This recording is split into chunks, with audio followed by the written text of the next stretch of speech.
2023 Soul Story. If you have a sun rising or your moon is in the sign, then this is your reading for the month ahead.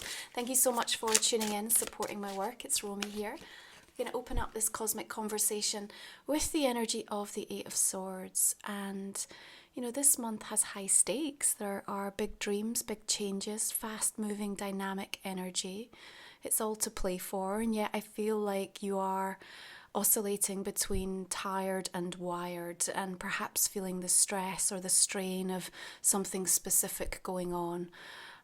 You may be feeling a little bit like your back is up against the wall in regards to something, and certainly as we open up the month, there's a bit of a 10 square conversation taking place between Mercury and Pluto now in your sign. Really be feeling the planetary shifts of that going on as well. But with this challenge, as we build up to the full moon, you may be trying to really figure out, how am I going to make this work, or how is this possible? You know, what does this need from me? Is it even feasible? And so sometimes in the overwhelm and the overthinking, we can kind of almost lead ourselves directly into a place of inertia, or just kind of feeling a little stuck. I do think that's going to pass. Whatever is the challenge around that beginning part of the month, as we approach the full moon 16 degrees in Libra on the 5th, something will come to light that I feel will be supportive. Remember, that's going to put a strong, firm emphasis around relationships for you, and really how you maintain that sense of inner peace and balance. And so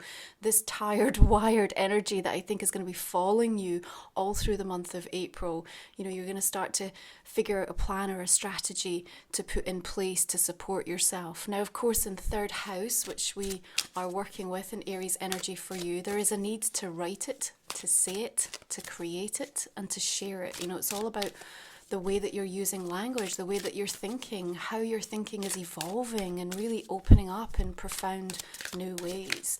And I think there's something about the prioritization that you're unearthing in April to really put yourself first. I think you recognize what has been neglected. And, you know, it's not gone, but it certainly needs some nourishment to bring it back to life. And I think that there is this understanding, because the universe is sort of almost driving you that way as well, that, you know, you have to give some time, energy, and attention to this because it matters. You know, Mars in Cancer is telling us if we're going to take action, it has to come from the heart. We need to believe in it. We need to feel moved by it.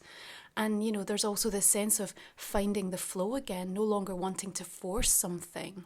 Now, there are some challenging experiences that feel like they're emerging here, or maybe you're already in the thick of it, you know, but we have some really sweet aspects this month too. And I think the overall vibe for this month is going to be one of these intense solar storms, if you like. We're into eclipse season, you know, some of these changes come in non-negotiably and they can kind of knock us for six a little bit. However, there's also these really encouraging sort of reconciliation, forgiving, soothing, nourishing make-up energies that seem to kind of come in and just steady the energy a little bit and help you find your rhythm so that you don't get knocked too far off course. So one of these is going to be Venus sextile to Neptune coming in on the 7th, which will, if there are any feathers ruffled around that full moon, really sort of help support a more optimistic thought process about how we find a solution or a way through, especially if it's coming in close to home around relationships. And, you know, you may really be feeling quite stressed about something that is underway in regards to a specific person right now, and maybe even just feeling that there's just not enough, you know, not enough time, not enough energy, not enough support, not enough respect, you know, whether that's coming in professionally, romantically, platonically, somewhere in your life, this is really kind of screaming for your attention. And, you know, so much of really what is reflected to us in our external reality is a reflection of the relationship that we are having with ourselves at that moment in time. And so the question is, what am I neglecting within me? What am I not addressing? What do I need to give more to? And I think that there's a real sort of revelationary feeling about the beginning part of April for you. And I think that matters because the universe wants you to get certain things in order so that you are sort of prepped and ready for some of these bigger headline changes that are coming in.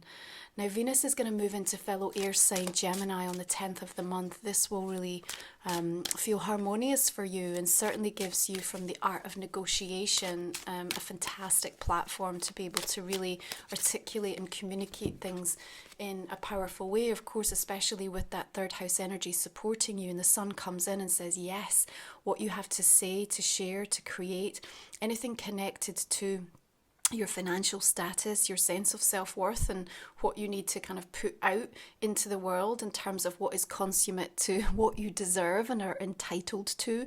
And even in regards to negotiations around relationships, that will also be very helpful. You might find some creative, non-conventional workarounds for things. There's a flirtatious, upbeat vibe that comes in with Venus and Gemini that also brings some much needed lightness through. Now, the following day, we also have on the 11th a really beautiful aspect with the Sun and Jupiter conjunct in Aries. Last time this happened was April 2011, so think back if there's any specific themes being highlighted around that time. Venus is also going to be trining with Pluto, again, favourable aspect for you. So there's a real upside to this, and you can see that even reflected in your cards, like whatever you deal with or are going through by way of the stress and that sense of lack or setback or disappointment in any way, shape or form, there is an upside. There's something positive to come through and renew hope, give a really credible sign, actually really credible sign that you're on the right track, or that what you're thinking or what you're feeling into or what you're hearing can be trusted around that time. So really pay attention to that. I think there's something around that mid-month as well where I feel you're highlighting or very aware of sort of some key specific people that I think like you want on your team. And whether that's coming through professionally or just in friendships or people you want to hang around or be in the company of, you just know with every fibre of your being, this is where I'm supposed to be. These people are speaking the same kind of language as me. And there's this sort of elevated feeling of being more empowered, having more respect, and just being able to kind of operate at your highest potential. So don't be afraid to ask, don't be afraid to court, to kind of use the charm and the charisma to get to know people or to put yourself in the room, to start the conversations. I think this is going to be really significant for you. In fact, people of influence are showing up this month in a really profound way for everybody. Empress suggests there may be somebody coming through for you that really is a key to unlock some major doors for you. Somebody of interest that's certainly about to kind of open your world up in a really profound way. Now, it's not just in the seen, it's also in the unseen. My guides have invited me this month to talk more about seventh dimensional energies. We work with it regularly. Those of us in spiritual path, light workers, we call on archangel energies, the angelic realm. We also work with unicorn energy, whether we're aware of it or not. I'm using 2 unicorn decks this month. My Sacred Soul Support Guided Journey is ascending with unicorns. Regardless of where you are in your belief system, the fact that as we look out to the world and everything is in a state of profound flux and change and breaking down and contrast, challenge, more light is being flooded into the earth than ever before, because those of us orientated towards a different kind of experience and birthing a new earth are raising that frequency. Therefore, our ability to communicate and connect into seventh dimensional energy is higher and stronger and more powerful than it's ever been. So they're coming in at a soul level, they're coming in a golden ray, and we can really work to be uplifted and enlightened by their presence and their purpose, okay? So I want you to kind of suspend and come into April with an open mind and an open heart. And if you find yourself really blocking this idea or really just unable to kind of get on board with it, I'm going to say to you, take this away and work with it in your shadow, because if you are blocking this, what else are you blocking? What else are you not prepared to see? What else are you avoiding about how your reality is being opened, how your gifts are being awakened? Yeah? So the Emperor comes through with significant support and access within a part of you to be able to reclaim and take back control, but also to set out a plan, an initiative, a strategy. And this is important. Now, there may be a part of you thinking, is this an act of bravery or stupidity? And it might be a little bit of wait and see, might be a little bit of both, but honestly, I think that this is going to work perfectly. Might be a few bumps in the road, and the energy is going to feel a little bit haywire as we move towards the second part of the month. We're going to come into the Act 2 of the Aries new moon, solar eclipse coming in at critical 29 degrees, very fated. And it's not a time for new intentions, it's a time to kind of seal the deal of what was initiated on March 21st. But we also have a Mercury retrograde coming in on the 21st, which I think is helpful. You know, I've really been saying this for April Soul Stories. You know, we're very used to these cycles, but this month I think the upside is that the bigger headline shifts and changes of the eclipse season that are really demanding that, you know, we get on board with the detours or the changes that are coming through, and sometimes incredibly disruptively, breaking down, breaking open, breaking through is really my mantra around the eclipse. But the retrograde will help you sort of not lose sight of the detail. And sometimes, especially like in third house energy and fourth house, as you move into Taurus season, Aquarius, you know, you're having to look very close to home. You're having to really pay attention to things, you know, so that you don't trip yourself up or, you know, discard something that you really wish you'd brought with you or that mattered. And it'll help you ensure that you don't get caught up in something. In fact, I see a situation where you're going to really want to untangle yourself from someone else's mess, or you're going to get dragged down with it. And you may already have an idea of what that is, or you might see that coming to light as we move closer around the intensity of that solar eclipse and more of the things that are meant to be revealed to you and shown to you about specific energies or people going in to, you know, what I see as quite a chaos pathway for themselves, you know, or giving you the opportunity, it's giving you the opportunity to kind of really make a decision. Is this where I want to be? Is this where I want to be aligned? And I think as part of that, you know, there's this bigger question that you're asking this month of yourself that says, what does conscious living really mean to me? Yeah, it's something to reflect upon deeply, because your attention and your intention to be present, to be purposeful, to be fueled by love, to be moved by the things that bring you passion, to invite more joy and higher vibrational energy into your world. How are you honoring that? You know, the things that you cherish, the way that you want to live. So this is an important conversation that I think is taking place between you and your higher self, but then it kind of spills out, because once you have some clarity around that, and I think something will really land quite beautifully for you in that regard. Vesta and Taurus on the 15th, asteroid goddess, you know, grounded, beautiful, sustainable energy, bringing a new found focus around how we take care of that sacred inner flame, the things that are so important to us close to home.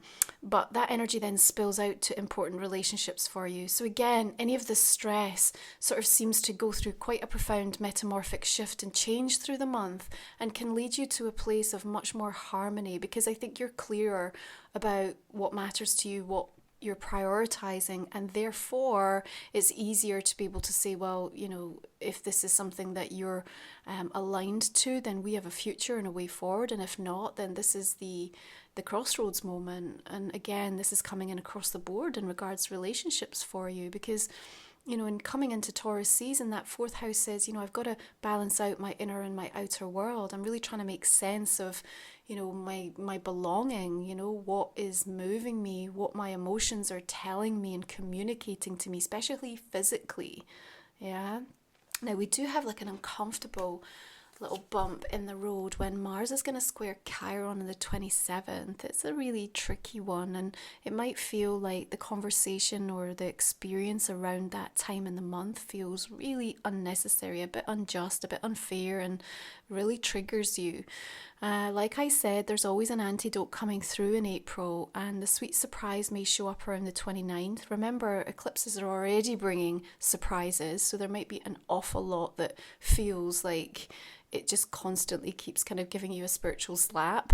And yet, you know, the recovery here is that something sweet kind of comes in, and a gesture, an opportunity, a reconciliation, a conversation, like seems to really sort of take something to the next level. Perhaps you had no expectation that something could transform or turn around, or that somebody would like make good. And even if you have put your foot in it or said something around that time, you know, again, there's this ability to be able to have the air time to be able to clear that properly.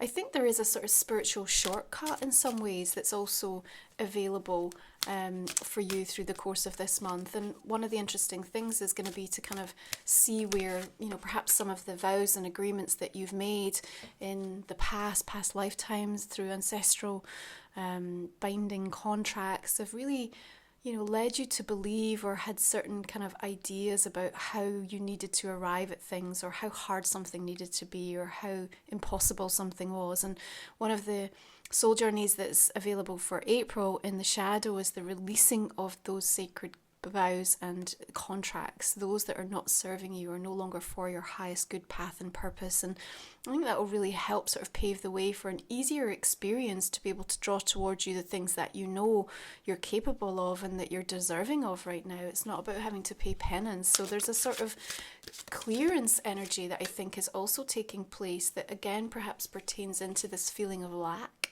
Or not being able to attain the thing or keep the thing that you want most in your life alive and vibrant, you know, or hold on to it. It's like, okay, I can draw love towards me, or I can bring money in, or I can have good health, but it never seems to be sustainable. Why does it keep coming and going? Why is it so untethered and not, you know, able to be a consistent part of my experience? So I think there's some bigger questions, but the universe coming through with a lot of really interesting, profound answers for you to kind of consider, you know.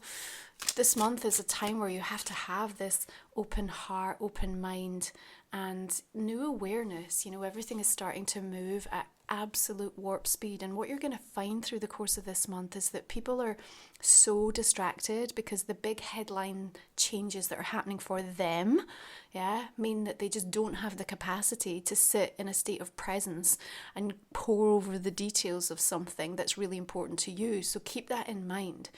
It's more of a month to kind of really focus on where you need to be and what's going on for you, and get that in order and line up with that, and then revisit the connections and the conversations. Retrograde will help with that, again, bringing things back around. But the early part of the month, we need plan A, plan B, plan C.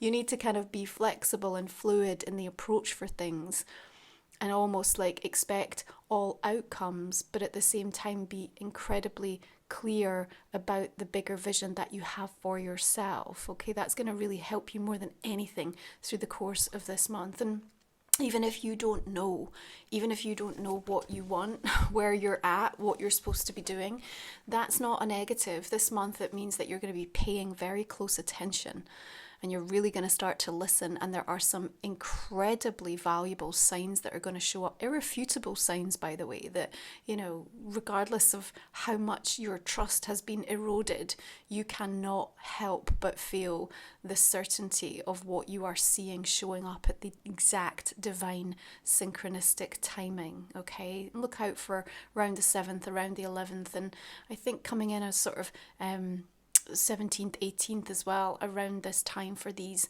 major signs. Now, if you're new to the channel, we do cover off the final 3 cards in the extended version of the reading. You'll find the link for that underneath in the comment section. I'm going to go ahead and just clarify the main cards and see where else this is wanting to take us for your month ahead, Aquarius. So just beginning with the 8 of Swords, we've got the 3 of Wands coming through here.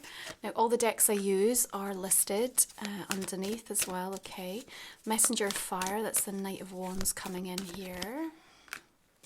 7 of Earth. Another Emperor. Interesting. 5 of Swords. I mean, you might be really caught up in some sort of power dynamic as well through the course of this month. I mean, you know, there's high stakes, I think, for you in April. And the dynamic, fast-moving energy, you know, this sort of feeling of being tired and wired. And, you know, I think maybe there's part of you that just doesn't have the heart for another power play off, but ultimately, you know, this is about what you deserve and what's meant for you, and you know, there's an onus on you to fight for that. Yeah. Lessons learned, Hierophant. Two of Cups, Five of Wands. You have a lot of fives throwing up some interesting little roadblocks for you, but you know what, the momentum of this month is so powerful that nothing is going to stop you from being able to anchor in and be exposed to the opportunities and to the things that are meant for you. Okay, it just might feel that at times you're kind of going nowhere fast, even though everything's happening so quickly, but I think it might just take a few weeks to almost like settle down and you actually see the true progress that you made. So I'm just going to invite you to think about a personal question as well, and again we will cover this in the extended version. Okay, now let's use some oracle cards. So this is Life Soul Vision, which is my deck. You'll see the box here. Also Moon Musings, my new book, is out. Thank you so much if you have pre-ordered.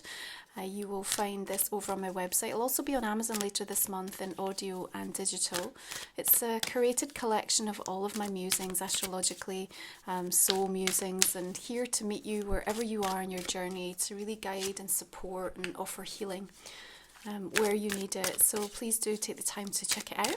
So you have the Rainbow Dragon and the Wild Rose. Again, these 7th dimensional energies showing up this month to support you.